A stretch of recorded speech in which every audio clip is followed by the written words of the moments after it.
Donc je propose de commencer avec vous, Annie Bonnet, pour les Hauts-de-France, et cette valeur que vous avez choisie, qui est l'olympisme. Annie, venez à côté de moi.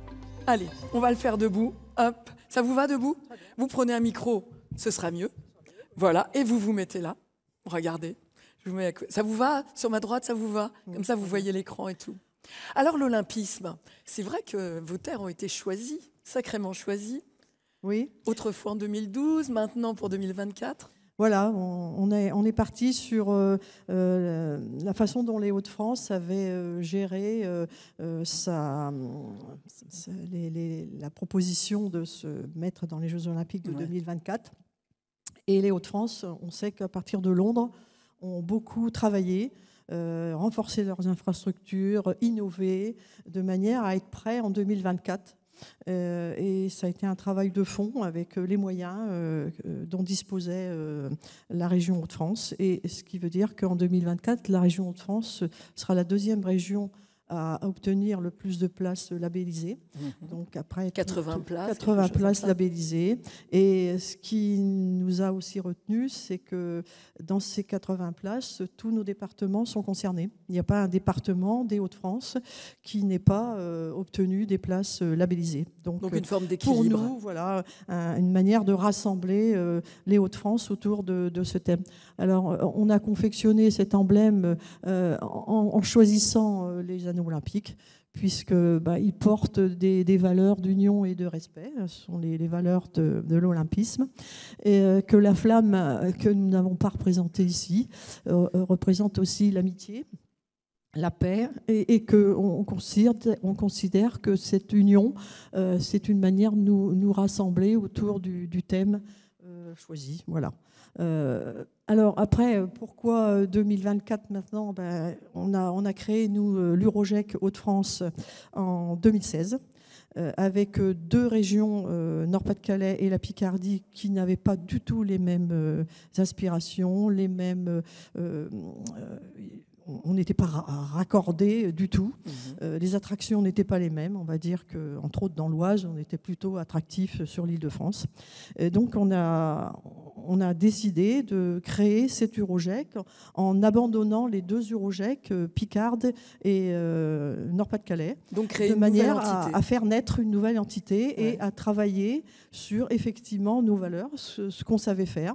Alors avec les valeurs de travail, de solidarité des uns et des autres, on a appris à se connaître, pour tout dire.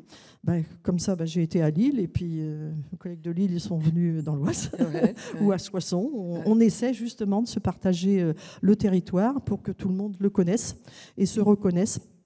Et de fait, on a décidé de poursuivre sur l'Urogec en tentant, parce qu'on a aussi nos faiblesses. Nos faiblesses, c'est la force de l'habitude. Voilà. Changer les habitudes, faire avancer les gens en les respectant et en tenant compte de leurs disparités. Donc tout le travail qui a été réalisé jusqu'à aujourd'hui, je pense que mes collègues des Hauts-de-France qui sont dans la salle, montrez-vous. Alors ils sont, oui, ils sont là. Voilà, sauront dire que effectivement, je pense qu'on a réussi notre mue. Alors il reste encore des choses à faire. On sait qu'il faut qu'on soit attractif, qu'on doit apprendre à passer le flambeau, comme un sportif. Il faut s'entraîner, mais il faut aussi durer dans le temps. Et puis faire connaître aussi notre métier, parce que j'estime que c'est un métier quand on est dans un OGEC. On parlait tout à l'heure de compétences.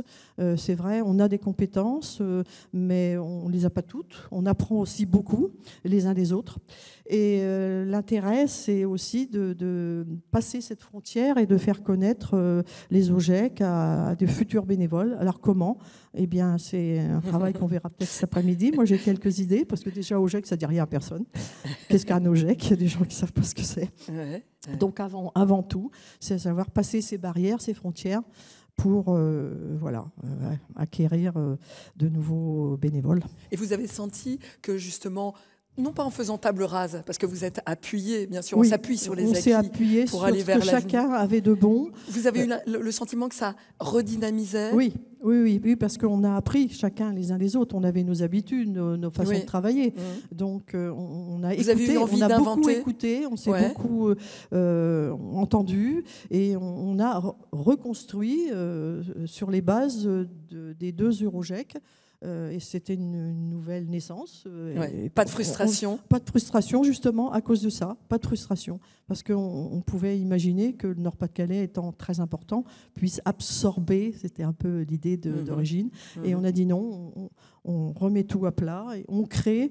Et pour le coup, effectivement, les tailles n'étaient pas les mêmes. Il n'y a pas eu du tout de sentiment de frustration de personne. Et au contraire, on s'apprécie beaucoup. C'est pas le plus fort qui a pris le plus petit, etc. Fort. Non, pas du tout. On a passé ce schéma-là, justement. C'était la crainte, mais on l'a passé. Avec peut-être une motivation, si on reprend l'olympisme en conclusion, qui est l'envie d'y arriver, l'envie de gagner, l'envie de continuer de vivre. On peut dire qu'on peut terminer plus vite, plus haut, plus fort, et ensemble. Voilà. Merci beaucoup, Annie. On peut l'applaudir pour ses engagements sur la Hauts-de-France. Merci Annie, et j'espère que tout ça va rester inspirant pour toutes les équipes des Hauts-de-France. Alors, dans un autre univers, voici la région PACA avec Pierre et son symbole, voilà, Pierre Brunier. Alors, Pierre, vous avez choisi quelque chose d'un peu typique, mais qui est quand même un peu bizarre, c'est la cigale.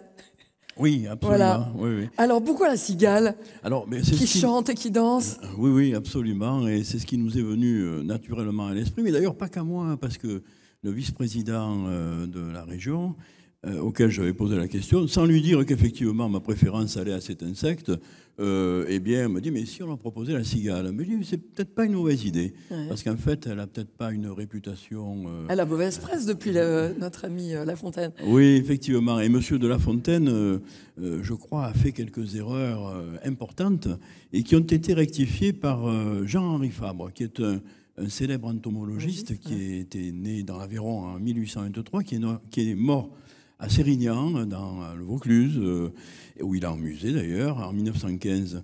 Et cet homme était un grand scientifique dans ce domaine, pas seulement mathématicien, poète, artiste, enfin voilà, il avait appris la musique. Il ne recherchait d'ailleurs même pas les honneurs, puisqu'il a fallu que le ministre de l'éducation de l'époque, un dénommé Duruy, le menace de le faire aller chercher par la gendarmerie pour recevoir la Légion d'honneur. C'est pour vous dire. Mais il avait des amis prestigieux. Et alors lui, il est venu bousculer.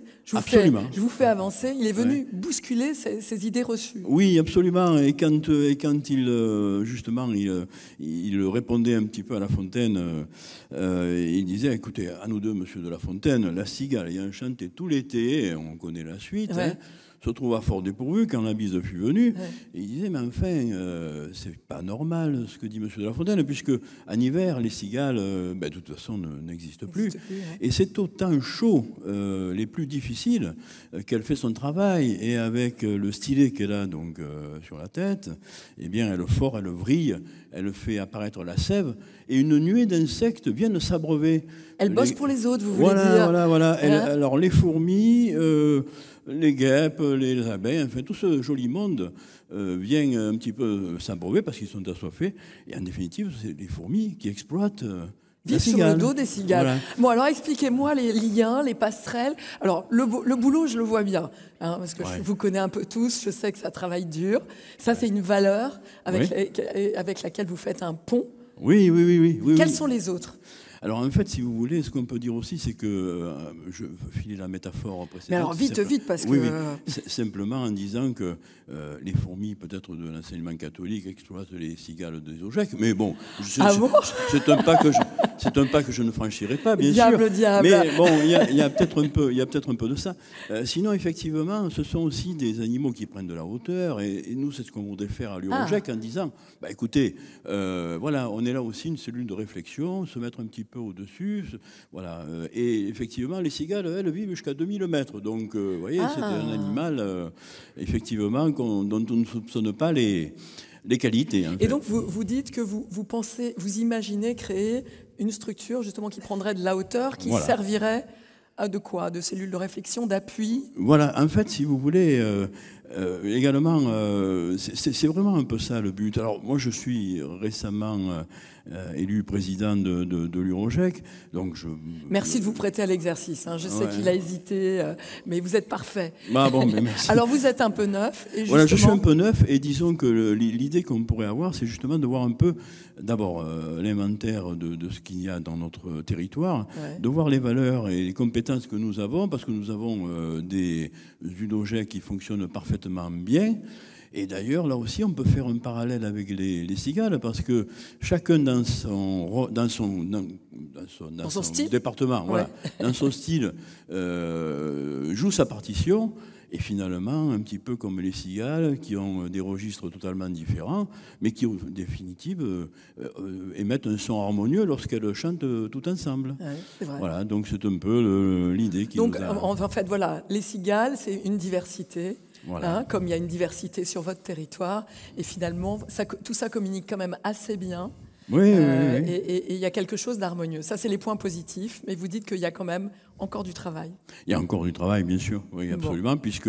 Et là, je compte un petit peu aussi, bien sûr, sur tous les acteurs qui sont très dévoués. Et voilà, et peut-être faut-il mettre tout ça en musique, ensemble, voilà.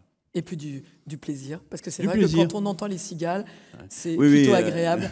Ça compte le plaisir, non? Voilà. D'ailleurs, effectivement, quand le travail devient un peu fastidieux, finalement, on peut peut-être reprendre le collier en chantant, quoi. Voilà.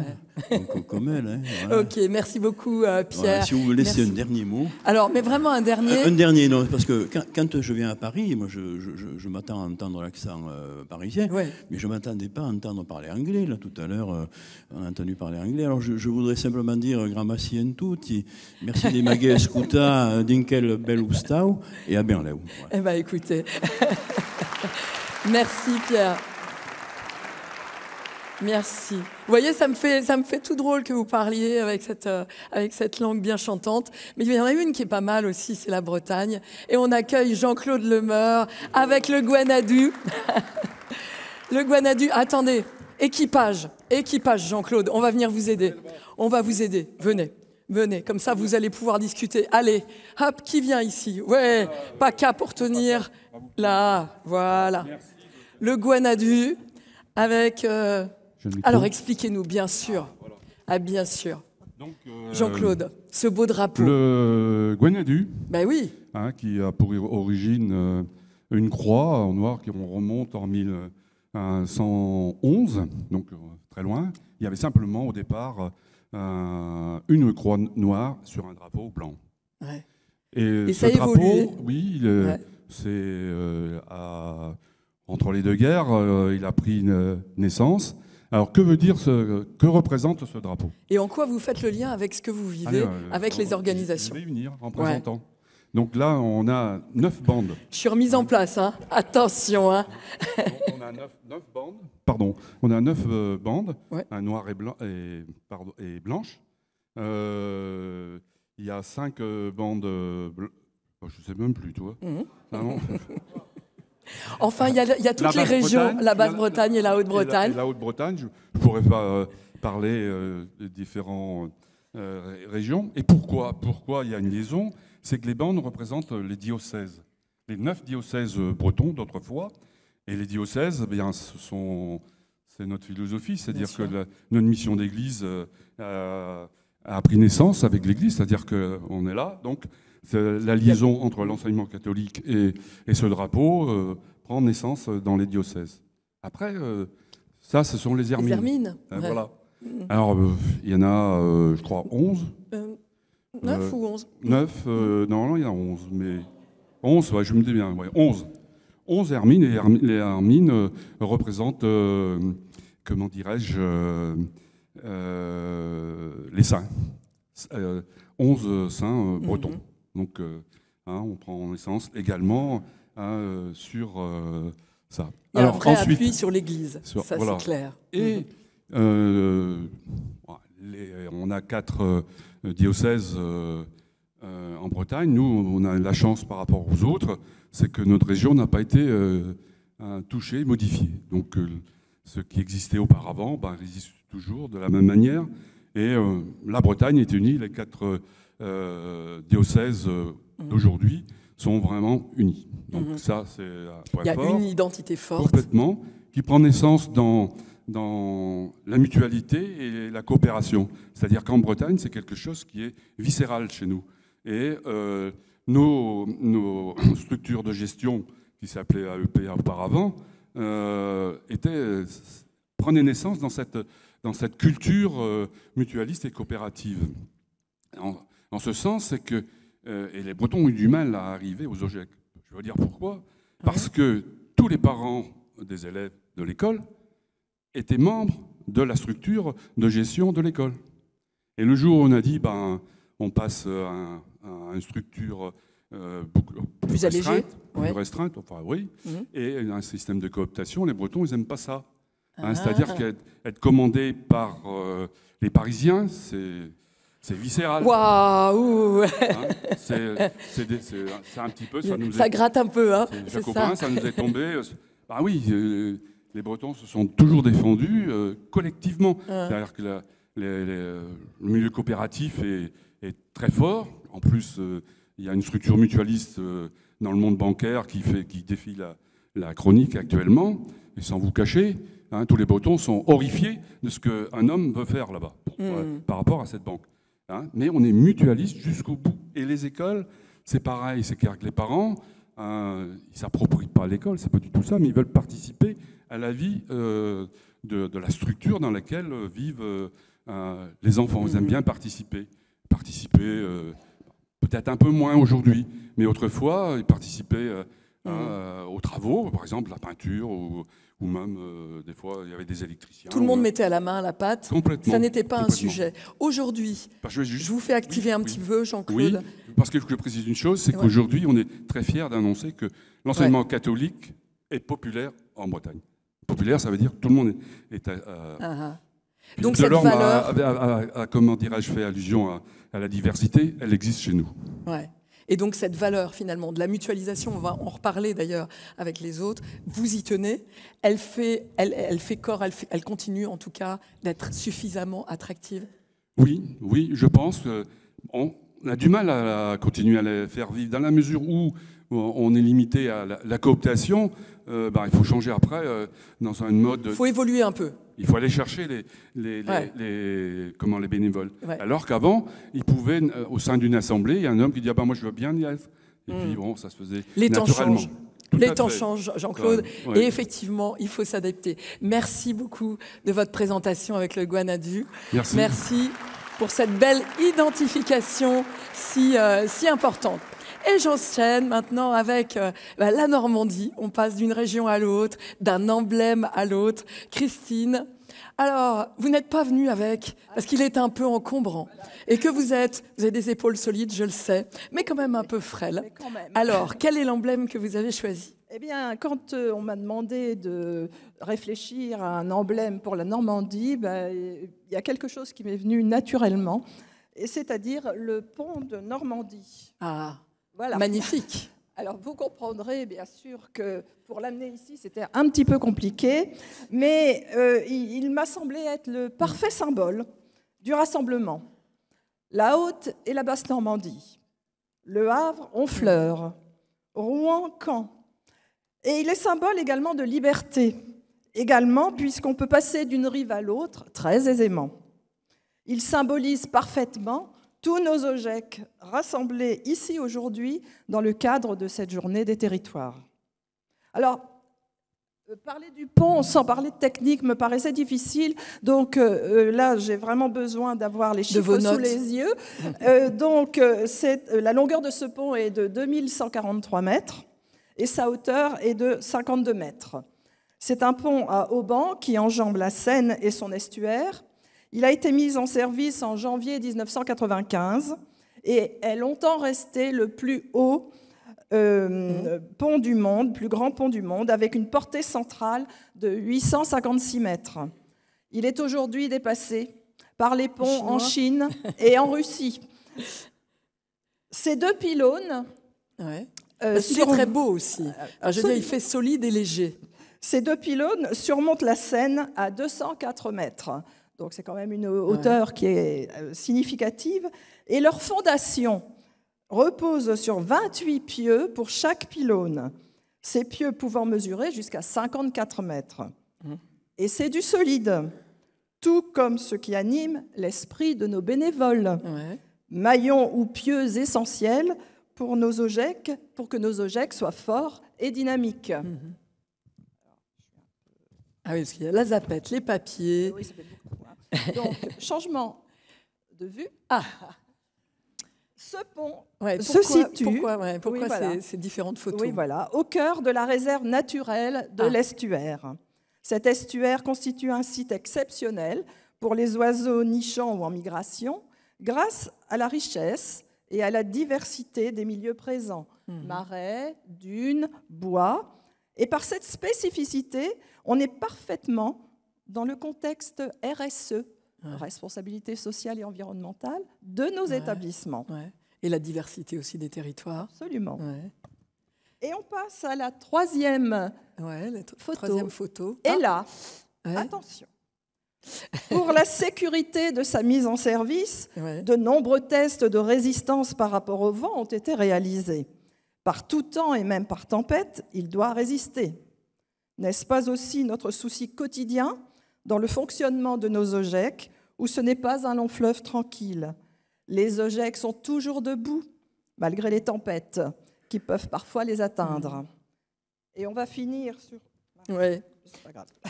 Sur la dernière photographie, qui reste également le pont relie le Calvados à la Seine-Maritime. C'est une prouesse technologique qui fait partie intégrante du paysage, trait d'union entre 2 régions, 2 départements, et point de passage pour les voyageurs en provenance des pays de l'Europe du Nord et de la France. En son milieu, on embrasse d'un seul regard l'estuaire de la Seine, enfin non, pas d'un seul, plusieurs. Le port du Havre, Honfleur, le pont de Tancarville, je le rappelle, qui a été construit en 1959. On peut y voir passer des navires qui remontent jusqu'au port de Rouen. Tout comme le pont de Normandie, notre Eurogec, qui est quand même assez récente, s'est construite sur du solide et résiste vent debout aux tracasseries qui émaillent la vie associative. La bonne entente est de mise. Et nous sommes fiers d'être normands. Ça s'entend, Christine. J'ai simplement, juste d'un mot, vous me disiez, il y a quand même quelque chose pour dépasser ces tracasseries qui nous réunit. Et la force d'attractivité, c'est ça, c'est que ça fait rêver de regarder ça. Absolument. Oui. Et votre défi, c'est ça, vis-à-vis dans la recherche des bénévoles? Tout à fait. Montrer que la prospective est possible et que l'on a un projet pour attirer des jeunes bénévoles dans nos associations. Voilà, de continuer d'inventer, d'accepter les tourments, le vent, les tempêtes. À mon avis, il vaut mieux pas trop le dire au début, parce que les déceptions peuvent être grandes, mais je crois qu'il faut tenir debout et tenir la barre aussi. Ça a été dit plusieurs fois. Et voilà. Eh bien, bravo. Merci, Christine. C'était pour la région Normandie. Et j'enchaîne avec Monsieur Vence pour le Grand Est. Pour le Grand Est. Alors, oh là. Alors là, il y a la réconciliation, là. Ah, c'est carrément la taille supérieure. Le champagne, emblème d'une région qui pétille. Et là, tout le monde a la banane, les étoiles dans les yeux. Et nous aurions évidemment pu choisir également la Mirabelle ou le Gewürz. Nous aurions eu les emblèmes des 3 anciennes régions. C'est vrai, mais bien sûr. Et pourquoi le champagne, finalement? Parce que c'est noble, parce que c'est international? Parce que c'est convivial, ça sort du territoire, ça va au-delà des territoires. Et oui, ça dépasse les frontières. Tout à fait. Du territoire. Et nous avons fait le choix de mettre en avant ce champagne. Il évoque évidemment la convivialité, comme je viens de le dire, mais également celle des unions, puisque c'est souvent le champagne lors de mariage. Donc, c'est l'union de plusieurs UDOGEC qui ont fait le pas de se mettre ensemble au sein de l'Eurogec Grand Est et qui ont en fait comme vocation nous avons appelé ça vocation partenaire. Ouais. Pourquoi? Parce que nous voulons être partenaires de toutes les composantes de l'enseignement catholique, chefs d'établissement, OGEC, élèves, enseignants, tout ce qui fait partie de notre grande communauté, évidemment. Et c'est bien ce partenariat-là que nous devons entretenir et développer. Du lien en permanence. Ne pas oublier tous ces liens. Et ça se passe? Est-ce que ça se passe, ça? Ou est-ce que c'est un vœu pieux? Alors, non, ce n'est plus un vœu pieux, je pense, aujourd'hui. C'est quelque chose qui vit, qui doit vivre plus, me semble-t-il, mais qui, je pense que nous sommes bien partis là-dessus, parce que nous devons être effectivement partenaires au niveau de la région, tout simplement parce qu'il faut que nous passions maintenant du jeu au nous. Puisque nous avons des éléments régionaux qu'il va falloir conjuguer au niveau local, et nous ne pouvons plus aujourd'hui nous en défaire. Cela fait partie de ça. C'est pour ça, vocation partenaire, plus que jamais nécessaire, et également de créer une culture commune pour arriver justement à ce que l'ensemble des partenaires parlent la même langue, le même langage et aient les mêmes objectifs. Nous en avons parlé lors de la conférence ce matin. C'est bien et également, M. Laming ce matin, c'est faire ensemble. Il est clair que la région est une nouvelle entité. Ces grandes régions fabriquées un petit peu... Alors, on n'a pas la chance d'être comme en Bretagne, de rester la même, mais des régions mises ensemble, mais qui ont envie de travailler ensemble aujourd'hui. Et ça a déjà commencé, c'est déjà initié. Oui, ça passe par quoi, par exemple? Formation? La formation, oui, bien sûr. Nous sommes au niveau de la région Grand Est, il y a des modules de formation qui sont en train de se déployer sur l'ensemble de la grande région. Et c'est en cours. Et ça prend? En Lorraine, ça a pris. En Alsace, nous allons démarrer là au mois d'octobre. Il me semble qu'au niveau Champagne-Ardenne aussi, ça va démarrer. Donc déjà, un premier pas pour un langage commun, que tout le monde parle de la même chose. Un modus operandi. Et aussi cette appartenance dont nous avons parlé tout à l'heure, parce que beaucoup de nos parents ou de nos partenaires ne sont pas forcément conscients de cette appartenance. Aujourd'hui, l'enseignement catholique a passé quand même un certain nombre d'orages ces 30-40 dernières années. Et cette appartenance, il faut peut-être de nouveau la recréer. La redorer, la recréer pour un certain nombre de nos parents, par exemple. Ce qui n'est pas le cas. Et donc, c'est de créer cette culture commune. Voilà, avec une notion de plaisir aussi et de partage. Partage de partenaires. Merci beaucoup, Monsieur Vence, pour la région Grand Est. Et tout de suite, Nicole Eletto pour la région Auvergne-Rhône-Alpes. Et Nicole est venue équiper. Je vais vous aider. Il y a quelques partenaires qui vont vous aider. Ils sont juste à côté. Voilà. Oh là là, on va faire équipage. Voici donc Nicole, je ne vais pas dire armée, mais équipée d'un piolet et donc d'un cordage. Alors, on est un peu dans une région de montagne, Nicole. Alors, pourquoi avoir choisi ces symboles? Alors, il faut prendre un micro, ça ira mieux, comme ça tout le monde vous entendra. Donc, j'ai choisi le piolet et les cordages. Et une cordée d'alpinistes, c'est une vraie cordée d'alpinistes, un vrai piolet. Ils m'ont été confiés par l'équipe des guides qui sont parents d'élèves à l'école Sainte-Bernadette de Bourg-Saint-Maurice. Ils me l'ont descendu spécialement pour cette journée des territoires. Et je les en remercie.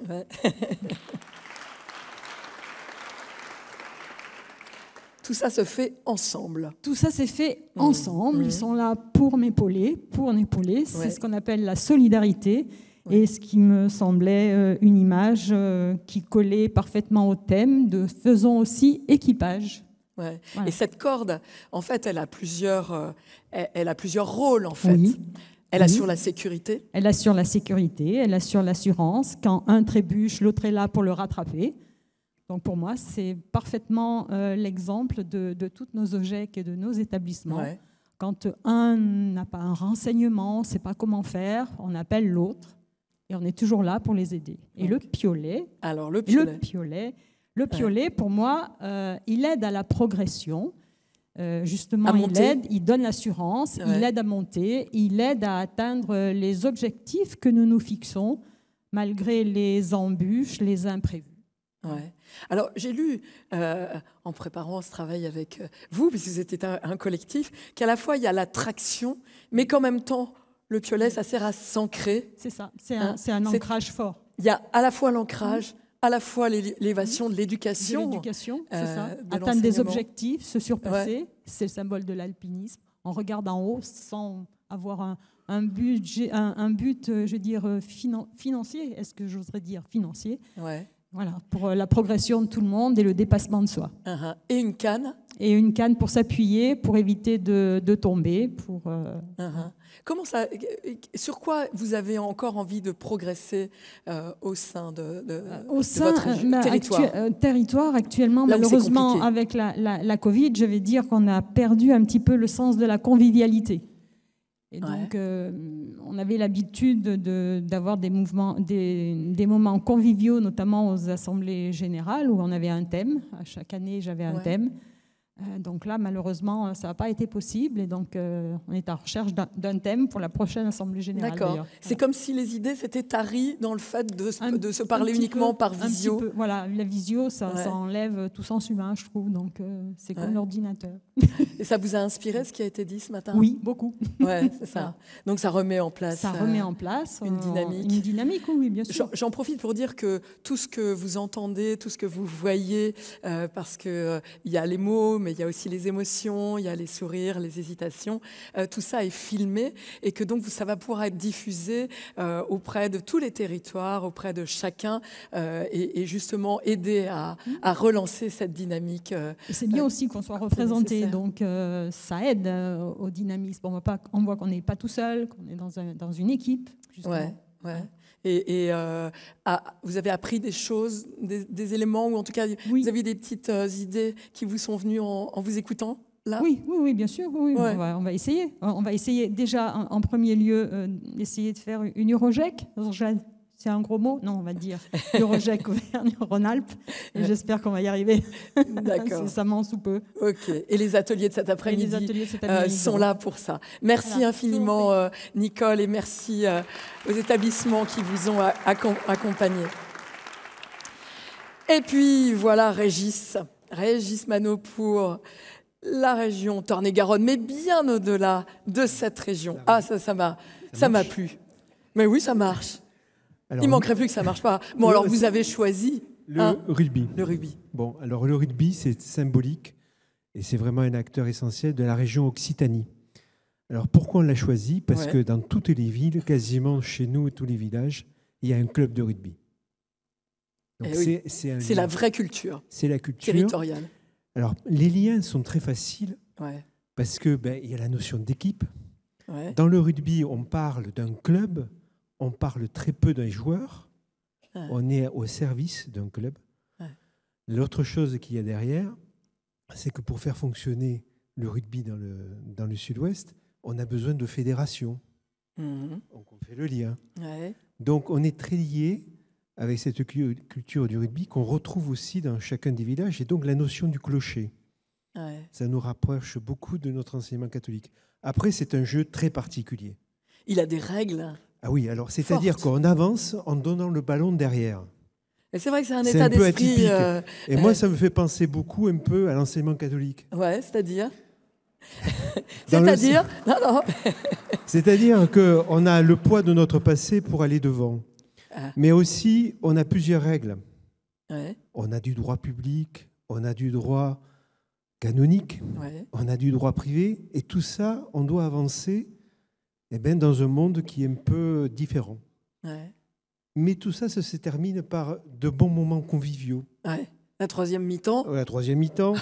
Et donc, c'est des valeurs qu'on doit garder dans nos OGEC parce que ça permet aussi de recruter des bénévoles.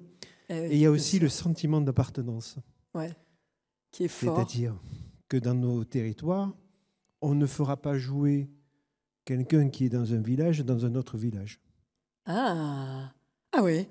Mais parce qu'ils sont attachés à leur notion de territoire. Et on est bien ancré dans les...